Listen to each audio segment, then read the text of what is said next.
Hey, welcome to this video. In here we're going to talk about two sample t-tests for the difference in population means, or simply t-test for two means. So consider this scenario. We're given two data sets. One is for CCHS students and one is for Valor students. Those are the data recorded for spirit scores from random sample of these two schools. And what we're going to find, simply as the title said, the difference between these two population means. So first, as always, we're going to label our mu1 and mu2. Mu1, I labeled it as mean of spirit score for all CCHS students. Mu2 will be mean of spirit score for all Valor students. We set our hypothesis. The null hypothesis is mu1 equal to mu2. Alternative hypothesis will be mu1 not equal to mu2. Since we only consider the difference right here, we're gonna do not equal to. If the question specifically given us greater than or less than, you're going to put an inequality sign right here. And you can also write your equations like this. Personally, I prefer this way better because later when you draw your normal curve, this is going to be beneficial when you want to set your mu and your standard deviations and all that stuff. You'll see it later. And then we're going to label the name of our procedure. This is a two sample t-test for means. Alpha, this is the alpha level that we picked. You can pick another alpha value. This is just for practice. So whatever making more sense to you. We picked right here is 0.01. And then we're going to do the degrees of freedom. But wait on for this number. It's okay, you feel like confused right now, but this is what we're going to get later on our calculator. If you don't have a calculator on your test, you can do it by hand using the smaller n minus 1 to get the degrees of freedom. But most of the cases you'll use a calculator.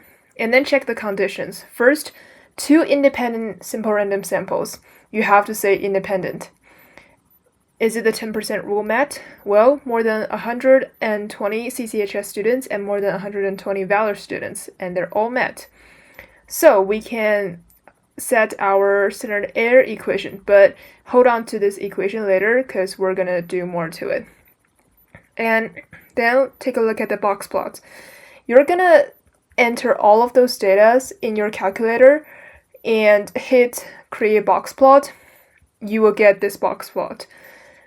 Remember to label CCHS and Valor and label your x-axis as the spirit score. If you don't know how to create your box plot, let me grab my calculator really quick. What you're gonna do is after you enter all of your data in the stat edit part, you're gonna hit second y equal to and then hit number 1, and you're going to plot 1, hit that to be on, and the type you're gonna hit the first one if you're the fourth one if you're using a TI-84. X list, whatever the list you enter the data in, the frequency just leave it as 1. And if you want to create the box plot side by side, you're going to go to plot 2 and also hit on for plot 2.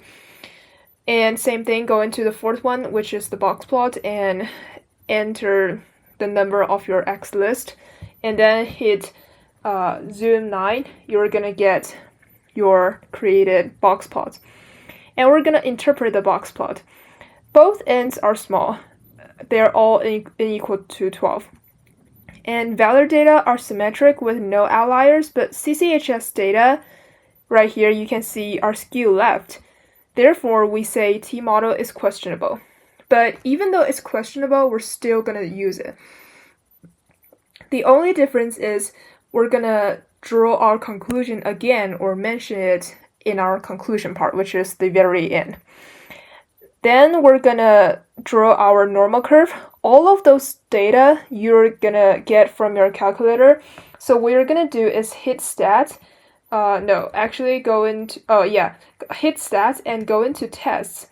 because we're doing a 2-sample t-test, you're going to go to number 4 and hit data and enter the list 1 and list 2 frequency. I'll leave it as 1 and go into not equal to sign and hit calculate. Those are the data that I got from.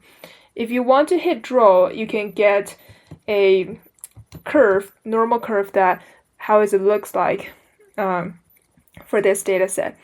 But since I think the data, if you hit data button, it will tell you more information, so I will use it more often. But after you draw the normal curve, you're gonna label mu as 0, and standard error right here, you're also gonna get this number from our calculator. No, actually, you're gonna do it by hand, but all of the information that we need to calculate this number, we already know, which is S1 divided by square root of n1 all squared plus S2 divided by square root of n2 all squared. And you take the square root of the whole thing, which you can also simplify as this. And then you're just gonna plug the values in and you'll get the number, which is 0.614. And how do you label -2 and 2? Well, we get this number from x bar sub 1 minus x bar sub 2. So using 6.25 minus 4.25, you'll get 2. And since we're doing a two-tailed test, you're also going to have to do -2 on the left side. Remember to label the standard error. And the degrees of freedom right now, we have the data. Degrees of freedom can also be found on your data page, which in this case is going to be 21.694. Finally, we can draw our conclusion. Since p is equal to 0.0039, which is less than alpha equal to 0.01, we reject null hypothesis, meaning the average Spitzer scores for CCHS and Valor are not equal, but t-model is questionable since CCHS data are skewed. So yeah, just as I said before, we have to mention again the t-model is questionable and why is it questionable. And before you turn off this video, here's a little fun activity that we did in class, which is you start from the green arrow right here and you're going to try and find a way to exist this myth. So you're going to basically going from here and exit here. So set a timer or your stopwatch and just count the number that you, the time that you take to get out of this myth. And here's are the data that I collected from my class. You can see that this is our pretty raw data from male and female students. And later we're gonna using this data to create another t-test for 2 means. And this will be a after class activity actually, if you want to do it. So thank you so much for watching. I hope you learned something from this video. Have a nice day.